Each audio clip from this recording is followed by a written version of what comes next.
Soon after invading Nazis conquered the western USSR, the civilian population forced a reign of terror. Hitler's objective was to create an empire where anyone he deemed a threat or unable to contribute to it would be enslaved, imprisoned, or murdered. The Nazi state encouraged Germans to hate Jews, communists, and Eastern Europeans, or to be indifferent to their suffering. From September 1941 through January 1944, Leningrad endured a terrible siege as the birthplace of a Soviet state at great political value for both sides, with Finnish troops to the north and Germans to the south. The only supply route into the city crossed Lake Ladoga to the east of the city.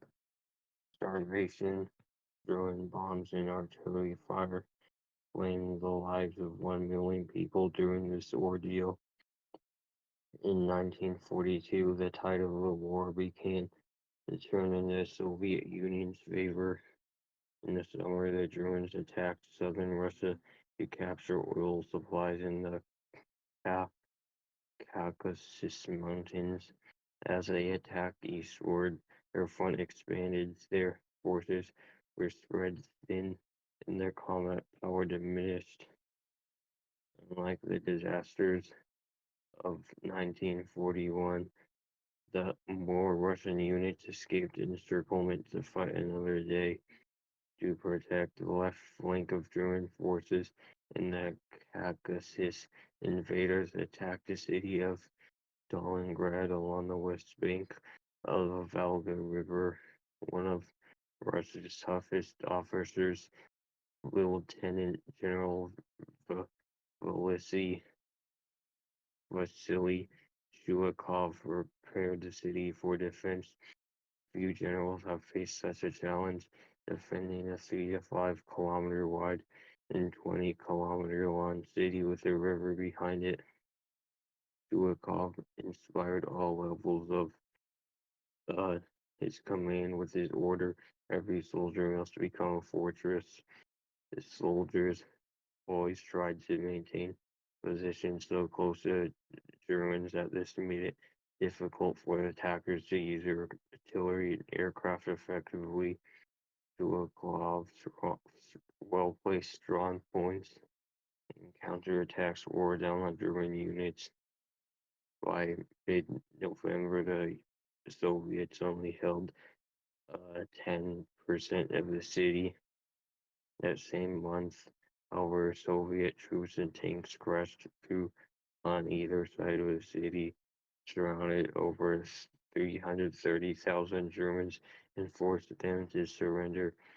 In February 1943, last summer of 1944, the Soviet troops had reached several other Eastern European nations, which proved to be a mixed blessing to these people.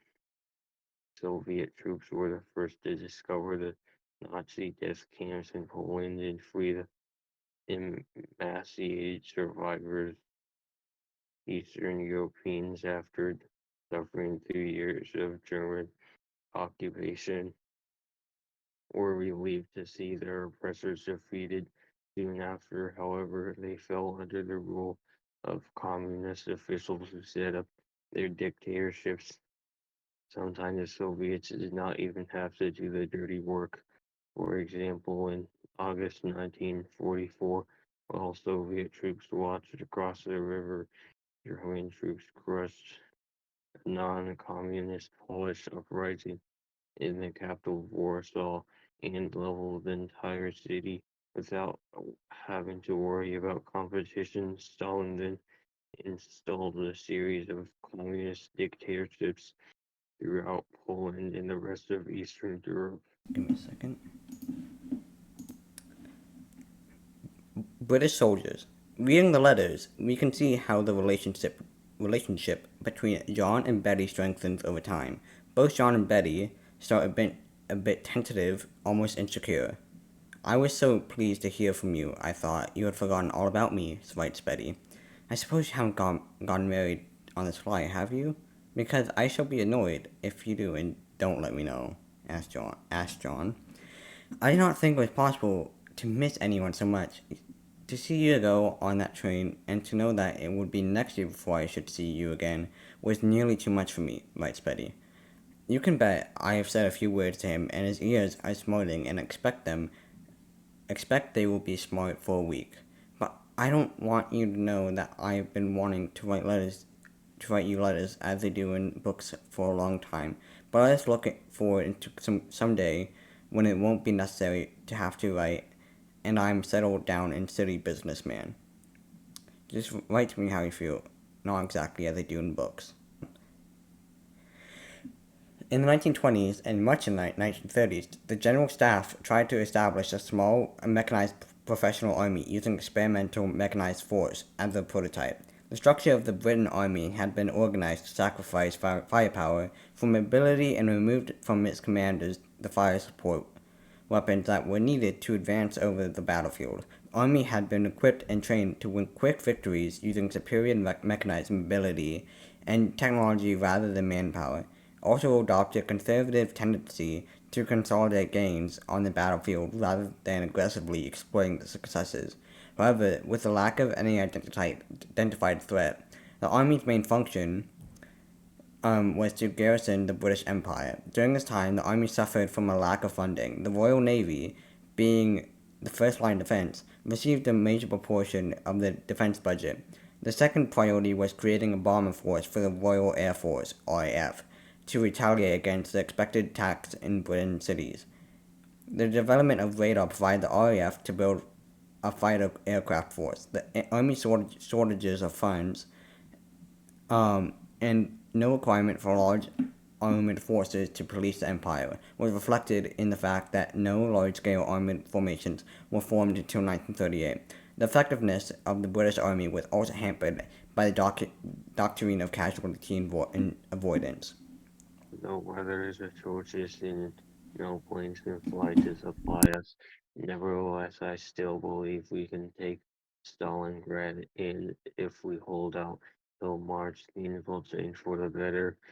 Writing on a stained, torn piece of notebook paper from his past in a small trench in the deep, bitter snow of Stalingrad, southern Russia, Otto, a young German soldier during World War II, composed a short letter home to his family. I went on a patrol one night and captured 7 Russians, and they were interrogated and told us that we can expect a tank attack very soon. Well, we are ready for them. But how did a German soldier like Otto send and receive letters while serving in such a faraway place? And why was such a letter so important to him during World War II? Letters were the primary way that soldiers in all armies involved in the conflict communicated with each other and loved ones back home. The German army especially had a very large and complex mail system to serve many soldiers fighting in Russia. It was a way to keep in touch and escape from the bitter fighting and something to do in their spare time. As a result, a lot of mail was sent